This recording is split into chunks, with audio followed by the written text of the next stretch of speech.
Hello, everyone, and welcome to part 2 of our video lesson 3, Choice as a Tool for Autonomy. My name is Vanusa Palacio. I'm an academic coordinator, and once again, thank you all for being here with me.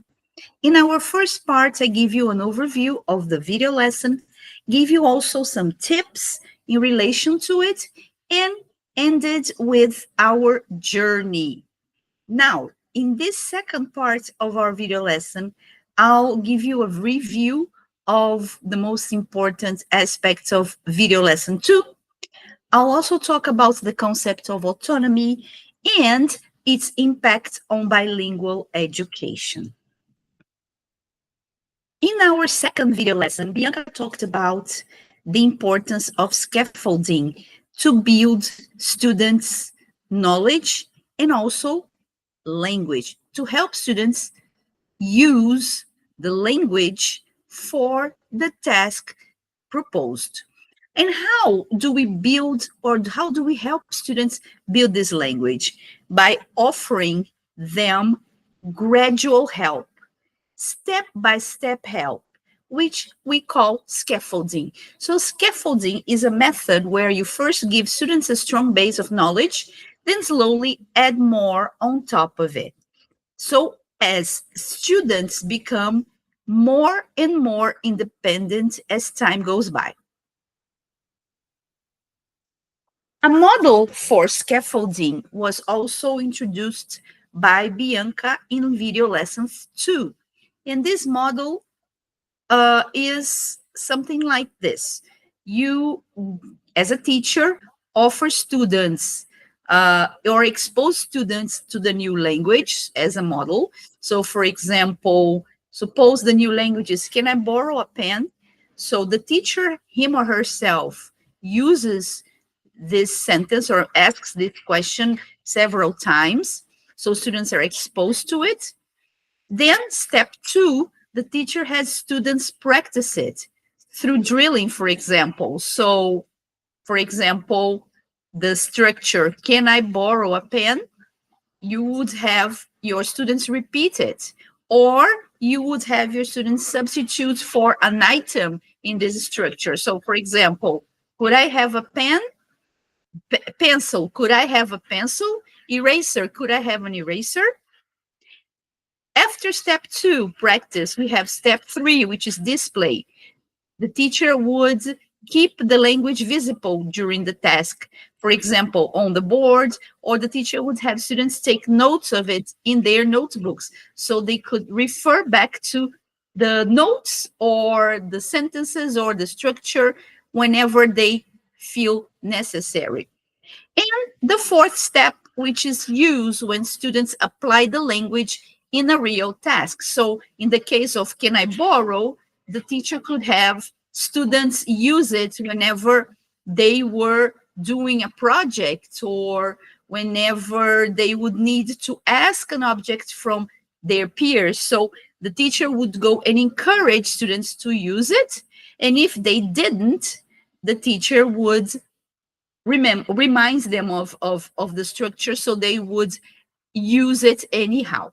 Okay, so this is the model we have for scaffolding. This is so you have all these 4 steps, and if you follow these steps, you gradually help your students build the language and speak more independently. Well, independent is the motto of our video lesson because we want our students to be autonomous. And for them to be autonomous, we need to help them get there, right? They are not going to get there just by themselves. We need to help them. And this is what scaffolding is all about. Now, you have helped your student build the language he or she is going to need, and we have helped your students express themselves with the English language. However, I still have students who disrupt, who show a lack of interest, and who withdraw. Why is that still happening? Even if I've just helped them with the language, they can express themselves. What else can it be? that is making my student disrupt or not, or withdraw? Well, you can talk to your assessor about it. You can talk to a peer about it, and you can pause the video, take some notes, reflect on it, and then answer the question. What else is going on that my student is disrupting, isn't paying attention, isn't interested at all? Pause the video and we'll be back. So why do students disrupt, show a lack of interest, and withdraw, even after having helped them with the language? Well, it may be the case that they want to really make decisions in the lesson, really participate, really have a voice in the lesson itself. And how do we do that? Through fostering autonomy. And what is autonomy? Pause the video and answer this question. What is autonomy? Describe autonomy. Define autonomy. Pause the video for a minute and define it. Okay, so what is autonomy to you? Autonomy entails three important aspects: responsibility, voice, and independence in learning. Autonomy helps students be in charge of their own learning. It helps them express their wants and needs, and it also supports interaction and exchange, not isolation. So when students are autonomous, they are responsible for the learning, for their own learning process, and they are okay with that. They express their opinions in relation to the process, and they choose. They, through interaction, through exchange, but they do choose. They have a voice in deciding different things. Yeah. So think for a moment now. How much freedom do your students have in your classes today? From 0, least freedom, to 5, most freedom. Where would you place your lessons on the autonomy scale? Pause this video, answer this question, and I'll be back. So think for a moment, how much freedom do your students have in your classes today? From 0, least freedom, to 5, most freedom. Where would you place your lessons on the autonomy scale? Okay, you have already placed your lessons on the scale, right? Let's check it out, guys. Let's suppose you have placed 0. So it means you offer your students no autonomy. You make all the decisions, students have no choice. You are authoritarian, you decide everything, and students just receive. They are recipients. They are passive recipients of knowledge. They do not interact in any way. Now, if you have placed 1, there is very little autonomy going on. Better than 0, but still very little, right? So students get minor choices between 2 tasks, for example. The teacher decides about almost everything and allows here and there some options, and the teacher chooses within narrow limits. Sorry, the student chooses within narrow limits. If you have placed 2, there is low autonomy there, right? So some input is allowed.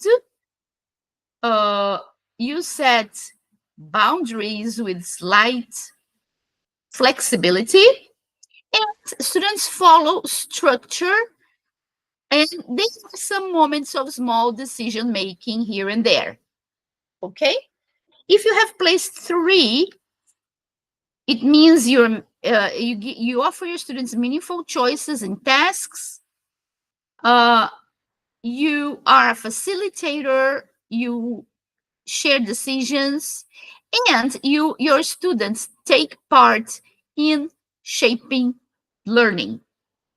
If you have placed 4, even better. You give students high autonomy, substantial choice in pace, content, assessment throughout your course.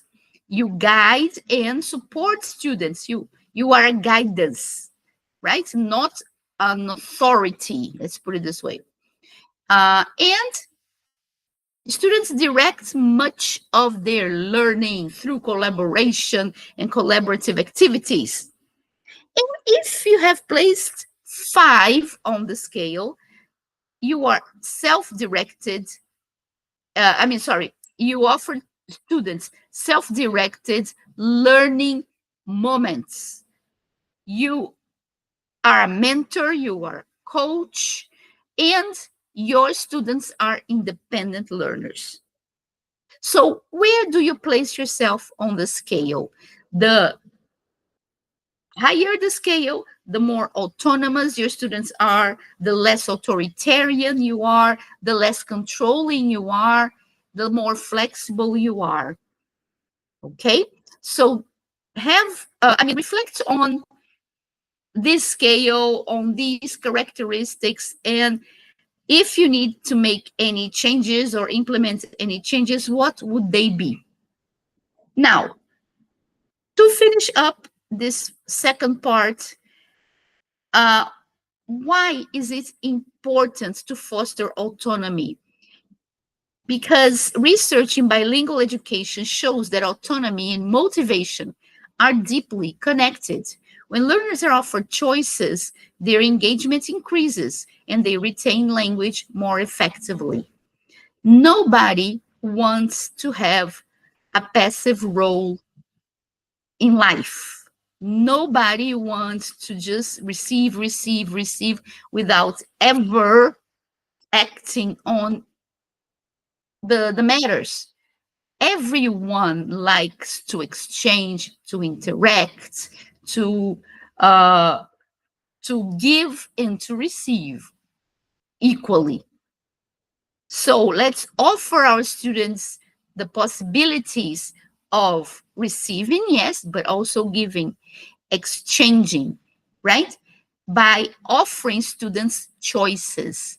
And this is what exactly we're going to talk about in our next part of our video lesson. So bear with me and see you on our next video. Bye.